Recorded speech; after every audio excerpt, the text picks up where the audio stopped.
Okay, let's get real. Hey friends, it's Jahzmine, and today we're talking about fear.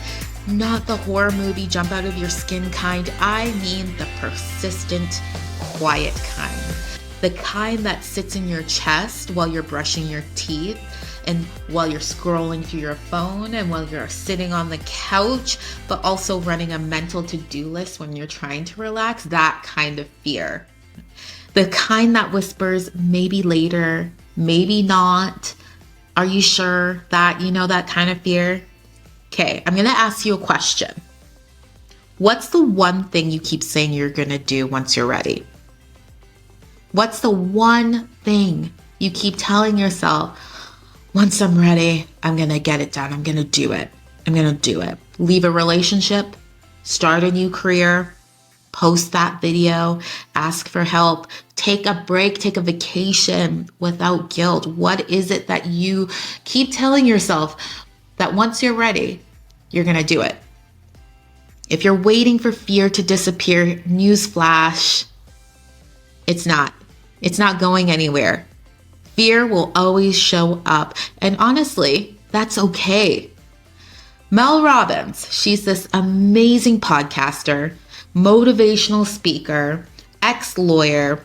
She has she said this beautifully, and I'm paraphrasing here because I want to keep this ours, but she says, fear isn't a stop sign. It's a signal. I'm going to say that again. Fear isn't a stop sign. It's a signal. It's biology saying, pay attention. Something here matters. Here's the science piece that changed everything for me. Dr. Stephen Porges, a neuroscientist best known for developing the polyvagal theory, explains that fear isn't really about danger. Your nervous system is constantly asking one question: am I safe? And safety to our nervous system doesn't mean happy or aligned or fulfilled. It means predictable, familiar, not embarrassing, not risky, even if the thing you're avoiding is exactly what you need. And Dr. Gabor Mate, a physician based in Vancouver who studies trauma and addiction, explains it like this: trauma isn't just what happens to you. It's what your body remembers. Okay, wait, 1 second. Let's go back here. Trauma isn't what happens to you. It's what your body remembers. So when you freeze, when you procrastinate, when you overthink, when you avoid something, when you stop doing something because you're afraid, that's not weakness. That's your body saying, last time I tried this, it didn't work. It didn't feel safe to me. Imagine that. So if fear keeps showing up, good. Why? Because that means that you're alive. It means that you're aware and that you're on the edge of growth. And now here's how I'm going to make this personal for you from my life, because fear in real life, it's messy. Okay. So Mondays, I hate Mondays for so many reasons, but Mondays, I work a full day. I work at the bank as a personal banker, and I'm helping clients. I'm juggling accounts. I'm answering questions. I'm talking. I'm engaging all day long. And let me tell you, I just don't know if I remember to eat in the day, if I've had coffee. And then from there, I go straight to teaching at the studio, back-to-back classes. And somewhere in my day, something comes up where I get this fear in my belly, deep in my soul, where I'm like, I don't know if I have anything in me to give. I don't know what I'm going to teach tonight. I am exhausted. How am I going to survive this? Will these students even get what they came here for from me? And am I actually capable of getting through this without falling asleep on my mat because I am just so tired? And fear, it gets loud. It gets so loud in me. It's like, okay, it's like that little devil on one side of my shoulder that's like whispering into my ear saying, you should just cancel. You can't do this. Everyone's going to notice that you're tired. You don't have this in you. You're not enough, And then there's the other one on my other side that's saying, you got this. Why are you listening to him? You got this, just go, just get there.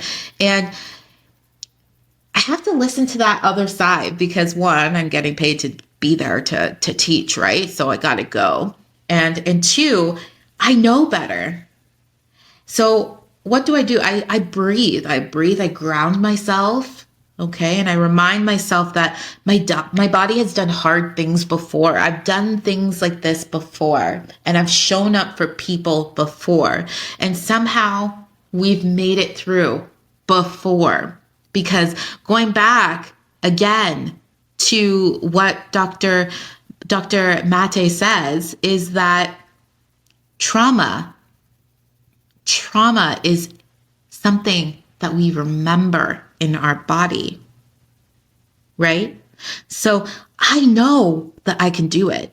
You know you can do it. It's what our bodies remembers, right? It's what we remember. So all I'm saying is, every time I feel this way, I know that I can make it through. The students leave happy. I've left happy. And yeah, once I get into it, I'm good. I'm solid. I'm golden. Let's go. Let's get it done. The fear in real life, it's loud, it's exhausting, but it's not the boss. You are capable. You just have to take it one step at a time. And here's the unfiltered flow truth. Understanding fear is only one step. Eventually, you still got to do the thing. You got shit to do, okay? So let me ask you, are you actually scared or just uncomfortable being seen? Are you avoiding risk or avoiding judgment? Are you tired or afraid of what happens if you actually try? Let's be honest. No one's listening to you right now. Just be honest with yourself with these questions. And I'm going to share how I push through fear and still get things done. Okay. Number one, stop asking, how do I get rid of fear? That's the wrong question. You need to ask yourself, how do I make this 10% safer? So Dr. Bessel van der Kolk, a psychiatrist who taught at Boston University and founded the Trauma Research Foundation, reminds us that fear isn't just in your head. It lives in your body. Fear isn't logical. It's psychological. Your nervous system doesn't care that you're an adult. Your nervous system doesn't care. It doesn't care that you've done hard things before. It doesn't care that this email, this class, this conversation should be fine. It doesn't care. It's running on old data. So when you think, what's wrong with me? Why am I like this? Dr. van der Kolk's work would say, nothing's wrong with you. Your body learned something once, and it's trying to protect you now. Fear. Fear is memory without words.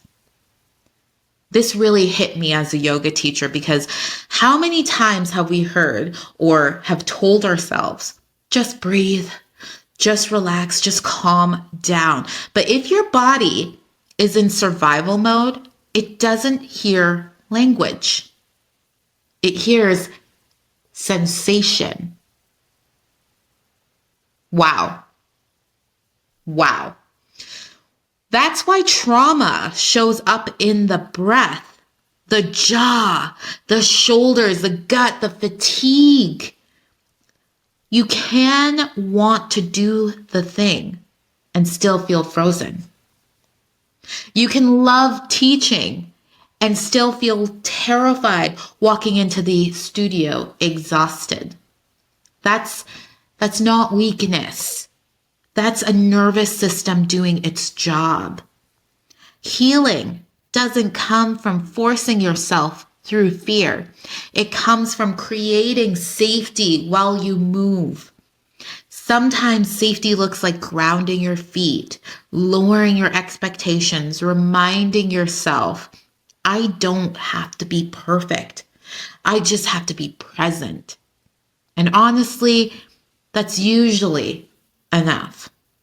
Number 2, start stupid small. Fear hates momentum. Momentum hates perfection. Mel Robbins says confidence isn't magic. It's built through action. Tiny actions count. Opening the document, recording the messy takes. Hell, I don't know how many takes I've recorded of this podcast episode so far. Sending the email, showing up anyway. And if you're a mom or a dad and you're juggling multiple jobs like me, tiny actions are sometimes all you've got. That's all you have to give. You still get credit for it. Okay, number 3, decide who is driving. Fear has a loud voice, but it's not the only one. Ask yourself, if I wasn't scared, what would I choose to do? What would I choose right now? And then also ask yourself, what would future me thank me for? Okay, what would the me 5, 10, 15 years from now thank me today for? Dr. Brene Brown, a research professor at the University of Houston, reminds us that courage starts with showing up and being seen, even when your voice shakes. Sometimes courage looks like crying and sending the email anyways. It looks like shaking and walking into the room, doubting yourself and posting that thing anyways.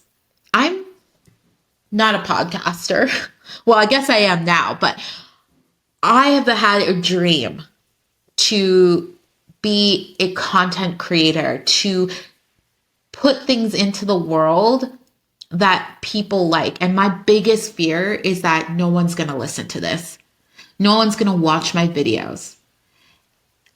But I'm doing it anyway. I'm doing it anyways because fear needs to stop driving. Fear needs to stop driving. Let fear ride. Okay, but not drive. Tell it, I see you. Fear, I see you. I know you're trying to protect me. I know you're trying to protect me from the negative reactions. I know you're trying to protect me from heartache. I know you're trying to protect me from the criticism. But I got this. Fear can sit in the back seat. And yeah, it's messy. Sometimes that back seat, it's full of kids yelling, coffee spilled on the mat, your dog is barking, and exhaustion is screaming louder than your thoughts. Still forward. Still pushing. And here's the final truth, the unfiltered flow style. You're not behind. You're not broken. You're standing at the edge of something new. And yeah, it's scary, but it's also yours. So today, ask yourself, what's the smallest, scariest thing I can do right now? What's the 10% safer step? And how can I let fear sit with me while I still move forward? One shaky step counts. One messy action counts. One honest choice counts. All right. Thank you for flowing with me through this. This is the unfiltered flow. Real life, real feelings, real movement, on and off the mat. Join me again. Thanks, friends.